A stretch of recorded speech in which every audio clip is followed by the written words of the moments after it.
Mesdames et messieurs, merci d'être toujours connectés pour suivre votre émission Décryptage. Et une fois encore aujourd'hui, nous allons décrypter la parole de Dieu. Nous allons manger la parole de Dieu, car la parole de Dieu est une nourriture. Et lorsqu'on la mange, eh bien, notre âme est heureuse. Je vous prie de fermer les yeux et que nous puissions prier ensemble. Notre Père et notre Dieu, nous voulons te dire merci. Nous te bénissons et te magnifions et nous prions, Père éternel, que tu te révèles encore à nous par ta parole.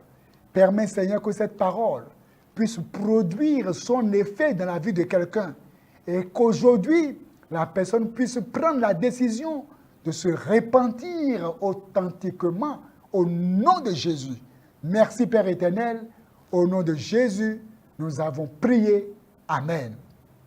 Sauve-toi pour ta vie. Sauve-toi pour ta vie. Je ne parle pas à une autre personne. C'est à toi que je parle, mon frère, ma soeur. Toi qui m'écoutes, sauve-toi pour ta vie. Dans Genèse chapitre 19, au verset 1, les deux anges arrivèrent à Sodome sur le soir, et Lot était assis à la porte de Sodome.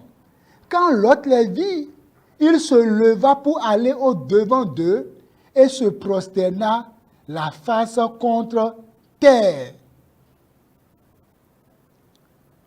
Donc nous voyons ici que les anges avaient rendu visite à Sodome.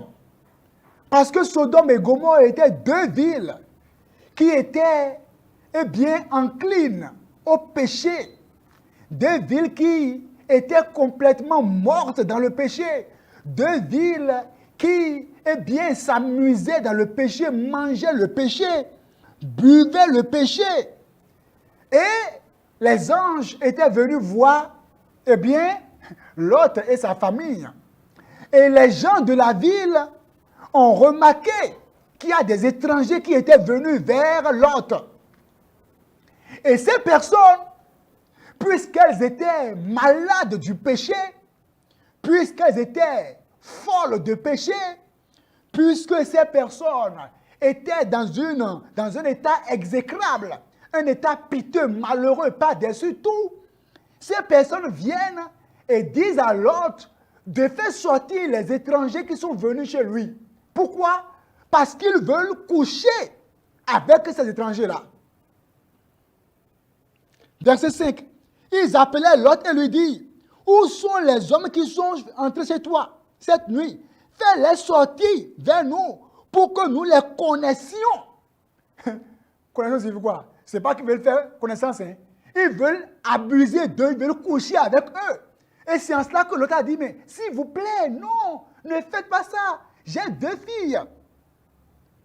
Verset 8, il dit, j'ai deux filles, je peux vous les donner. Faites d'elles ce que vous voulez, mais ces hommes-là, c'est des étrangers. Il dit, mais de quoi tu parles? Quitte-la. Fais sortir ces hommes-là. Nous voulons les connaître. On veut coucher avec eux. Oh, la dépravation. Et tellement ils insistaient que les anges ont dit à l'autre, reste de côté, laisse-nous les voir. Et, verset 10, les hommes étendit la main, firent rentrer là, verset 11, et ils frappaient d'aveuglement les gens qui étaient à l'entrée de la maison. Les anges ont frappé d'aveuglement ceux qui étaient venus disant qu'ils veulent coucher avec eux. Et là maintenant, les anges vont parler maintenant à l'autre. Parce que les anges avaient écho de ce qui se passait à Sodome et à Gomorrhe. Et ils voulaient venir voir si c'est vrai. Et là, ils ont vu que ça c'est vrai. La moyenne a dépassé le total. Là, c'est sérieux. Et ils ont dit à l'autre, les hommes disent à l'autre, qui as-tu encore ici? Parce que là, c'est sérieux. Jusqu'à ce que les gens veulent coucher avec nous, qui as-tu encore ici? Gendre, fils et filles, et tout ce qui t'appartient dans la ville, fais-les sortir de ce lieu rapidement, rapidement. Parce que là maintenant, on va faire tomber la sentence. Verset 13. Car nous allons détruire ce lieu, parce que le cri contre les habitants est grand devant l'Éternel. L'Éternel nous a envoyés pour le détruire. Et Lot est sorti et a parlé à ses gendres. Et puis on dit, allez, on s'apprête parce que Dieu veut détruire ces villes-là. Verset 16. Et comme il tardait, les hommes le saisirent par la main. Lui, sa femme, c'est sa fille. Car l'Éternel voulait l'épargner. Mon frère, l'Éternel veut t'épargner d'un jugement. Toi qui m'écoutes, il ne faut pas écouter comme un religieux. Ne m'écoute pas comme un pasteur. Il ne faut pas m'écouter comme étant un prédicateur. Ne m'écoute pas comme étant un grand chanteur. Mais écoute-moi, écoute la parole comme étant quelqu'un qui a un cœur humble, un cœur d'enfant. Parce que quand on s'assoit et on écoute la parole comme étant déjà quelqu'un qui connaît la parole, on ne gagne plus rien. Oh, c'est à toi que Dieu parle. Verset 17. Après les avoir fait sortir, l'un d'eux dit, sauve-toi pour ta vie. Mon frère, toi qui m'écoutes, ma soeur, le Seigneur te dit aujourd'hui, sauve-toi pour ta vie. Il y a un danger qui arrive. Regardez comment les gens étaient morts dans le péché. Comme aujourd'hui d'ailleurs. Quand on va dans 2 Timothée 3, verset 1, on va voir ce qui se passe aujourd'hui sous nos yeux. 2 Timothée 3, verset 1 dit que dans les derniers jours, il y aura quoi? Des temps difficiles. Car les hommes seront quoi? Amis du péché. On va lire ça. Sache que dans les derniers jours, il y aura des temps difficiles. Les temps difficiles sont dus à quoi? C'est à cause du péché. Le péché a la puissance de compliquer la vie de l'homme. C'est sa spécialité. Le péché a la spécialité de ruiner la vie de l'homme. Le péché est plus puissant qu'un fusil.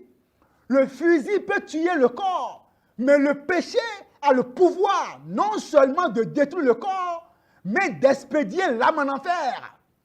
Et c'est ce que le péché que tu commets là, c'est ce que tu fais comme péché là, actuellement là, c'est ce que ça veut te faire ça.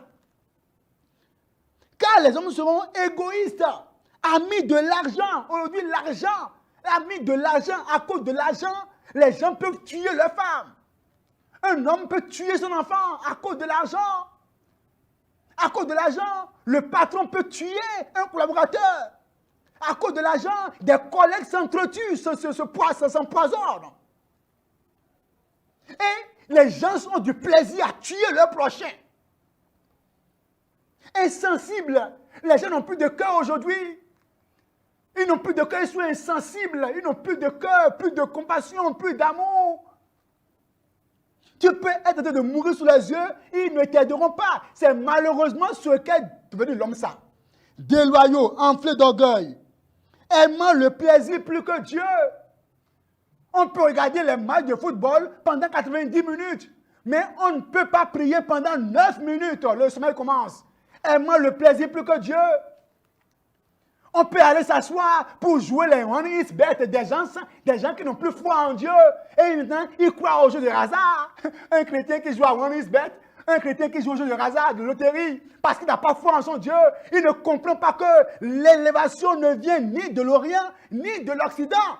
Mais que ça vient de Dieu. C'est Dieu qui élève, c'est lui qui abaisse. Et nous marchons par la foi en Dieu. Ça veut dire que mon juste vivra par la foi. Mais quand on perd la foi, on se met à jouer au jeu de hasard. On ne sait jamais. Je peux devenir millionnaire soudainement. On ne sait jamais. Nous là, on ne sait jamais. Nous savons le Dieu en qui nous avons cru. Et quand on revient à l'histoire de Sodome et Gomorrhe, puisque le temps est contre moi pour beaucoup lire les versets, ce qui se passait est que l'ange leur a dit, sauve-toi pour ta vie. Toi qui m'écoutes aujourd'hui, tu peux être dans une famille où les gens sont dans l'idolâtrie. Et tout le monde est dans ça. Des gens qui ont laissé le Créateur et qui adorent la créature. Des gens qui vont laisser le soleil de justice qui est Jésus-Christ pour adorer le soleil. Ils ont laissé le Créateur pour la création. Ils vont aller prendre les fers rouillés. Ils vont aller prendre les roues de moto qui sont gâtées. Les assembler et dire que c'est un Dieu. Vont aller appeler un maçon qui va mettre quelque chose là, ils vont dire que c'est leur Dieu. Mais c'est dommage. Et puis aujourd'hui, nous voyons sous nos yeux ce qu'est devenu la terre. La terre d'aujourd'hui est pire que Sodome et Gomorrhe. Et le Seigneur me charge de dire à quelqu'un, toi qui m'écoutes, ne m'écoute pas comme étant un ancien d'église. Le Seigneur te dit, sauve-toi pour ta vie. Ce n'est pas une affaire de je suis pasteur, je suis prophète, je suis bishop. Non, c'est une affaire de s'examiner et de voir si réellement on est réellement sauvé. Et que si la trompette sonne maintenant, on peut être enlevé. L'animosité. Les gens ont un cœur animal. La bestialité. Les gens vont coucher avec les animaux. Ils n'ont plus du plaisir à coucher avec le sexe opposé. Maintenant, on couche avec les animaux. Coucher avec le chien. Coucher avec le cheval. Et les gens font mariage avec les animaux. Et il y a des soi-disant hommes de Dieu, mais qui en réalité sont des hommes de Satan, qui vont célébrer de tels mariages. L'homosexualité. On veut dire qu'ils ont laissé de côté l'usage naturel.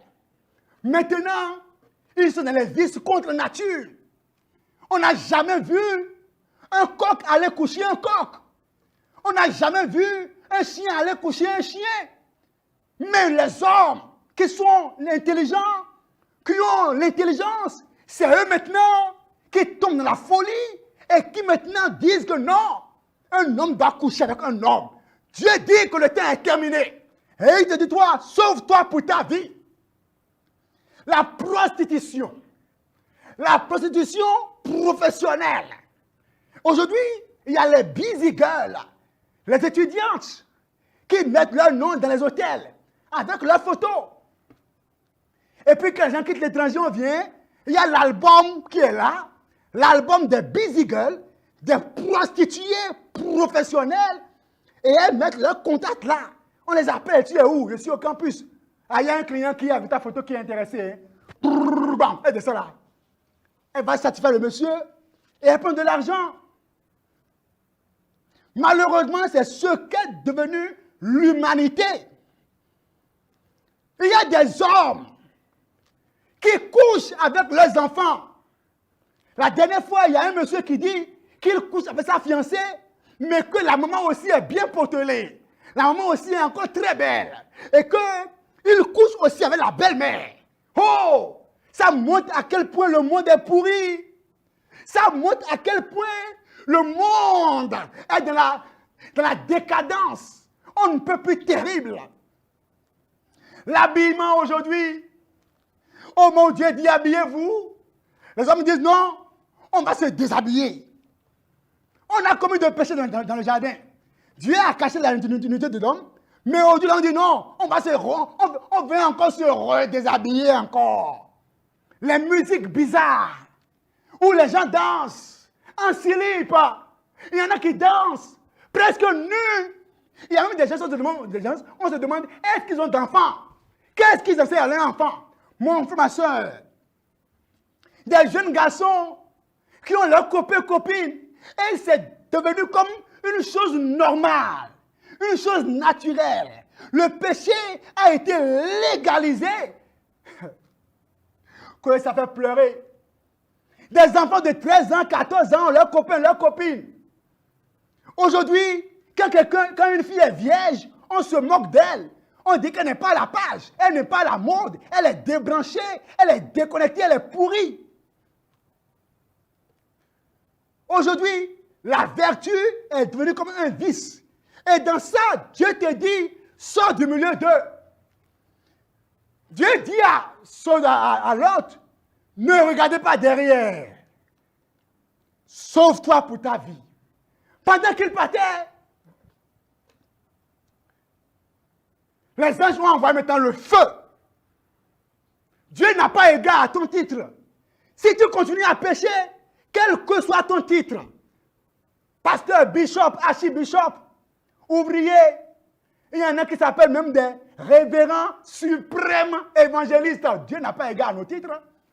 Si le péché est là, parce que tel le sucre attire les fourmis, Le péché attire la colère de Dieu. Sauve-toi pour ta vie. Dans 2 Corinthiens 6, 17, ça veut dire, sortez du milieu d'eux. Sortez du milieu d'eux. Sors du milieu de tes amis impies. Dans l'église, les gens qui sont là et qui font des clans, les clans de rebelles, de pagailleurs. Et pendant que le pasteur prêche, c'est eux qui ont leur portable, qui manipulent ça, sort de là.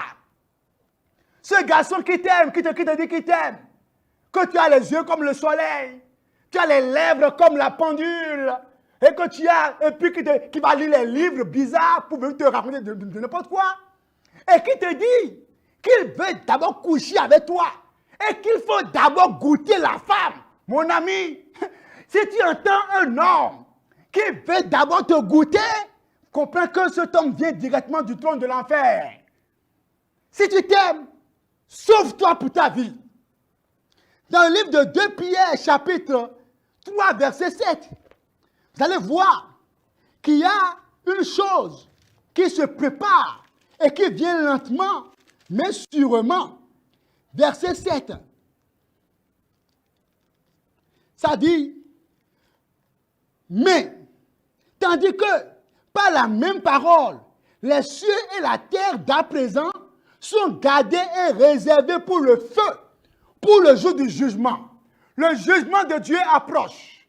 Écoute très bien, quel que soit ton titre, ta position, ta beauté, ton honneur, ta gloire, l'enfer ne connaît pas de position. L'enfer ne connaît pas d'honneur. L'enfer ne connaît pas de quelqu'un qui a le teint bronzé. L'enfer ne connaît pas quelqu'un qui reste dans le climatiseur. L'enfer ne connaît pas quelqu'un, l'enfer ne connaît personne. Le salaire du péché, c'est la mort. Sodome et Gomorrhe ont été détruits, calcinés par le feu. Il y en a qui disent non, on va arrêter ça. Dieu est amour. Comment le Dieu qui est amour peut encore nous détruire comme ça? Non, il y a le purgatoire. Bon, il y a le purgatoire. Il y a le purgatoire. Ça, c'est une doctrine que les hommes ont créée pour se consoler et pour continuer à pécher. Répands-toi aujourd'hui. Donne ta vie à Christ aujourd'hui. Sauve-toi pour ta vie. Et laisse le Seigneur te métamorphoser. Il faut quitter cette position de maîtresse. Copain, copine, abandonne ça. Sauve-toi pour ta vie. Il y a un jugement qui vient. Quand tu lis dans Apocalypse 20, versets 11 à 15, je vis la mort. Les grands et les petits qui étaient debout devant le trône de Dieu. Et chacun fut jugé selon ses œuvres. Tu peux te cacher n'importe comment et continuer à vivre ta vie de péché, mais sache que tu ne peux pas courir plus vite sans être rattrapé par le jugement de Dieu, à moins que maintenant, tu te répandes. Au temps de Noé, les gens l'ont appris à leurs dépens. Le jugement est tombé. La terre a été détruite par l'eau. Dieu n'était-il pas amour en ce temps? Dieu était amour. Dieu est juste. Dieu est saint. Mais la conséquence de sa sainteté est qu'il punit le péché. Ce soir, le Seigneur t'aime. Et il veut que tu te répandes.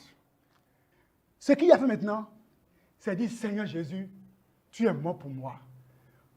Regarde comment il a pleuré pour toi. Il a dit, mon Dieu, pourquoi m'as-tu abandonné? À cause de toi. Parce qu'il t'aime. Il veut te sauver. Mais malheureusement, tu as dit non. Tu as choisi volontairement de suivre Satan. Ah, mon frère, ça te rattrapera. Le Seigneur t'aime. Sauve-toi pour ta vie. Sauve-toi pour ta vie. La vie est courte, mais l'éternité est sans fin. La vie est courte, mais le jugement n'est pas loin. Ferme tes yeux maintenant et mets-toi à parler à Dieu. Dis, Seigneur, je viens à toi maintenant. Je ne veux plus continuer à vivre comme tout le monde vit. Seigneur, je veux me débarquer de ce monde. Oh Seigneur, pardonne mes péchés. Seigneur, pardonne-moi. Si tu veux donner ta vie à Jésus-Christ, fais cette prière avec moi. Répète, Seigneur Jésus, je te remercie pour ton amour. Seigneur, répète, Seigneur, pardonne tous mes péchés. Aujourd'hui, Lave-moi par ton sang précieux. Viens dans mon cœur. Deviens mon Seigneur et mon sauveur personnel. À partir d'aujourd'hui et pour toujours. Au nom de Jésus. Amen. Que le Seigneur bénisse. C'était votre serviteur Carlos Wekande. Si vous avez besoin de conseils spirituels, vous avez besoin de prières, eh bien, mon numéro est au bas de l'écran. N'hésitez pas à m'écrire par WhatsApp ou à m'appeler. Et je sais que le Seigneur fera de grandes choses. Le Seigneur vous aime. Il vous aime tellement. Il vous aime trop. Mais ne laissez pas votre vie être foutue par le diable. Merci beaucoup et à la prochaine pour un autre numéro de votre émission Décryptage. Merci. Au revoir.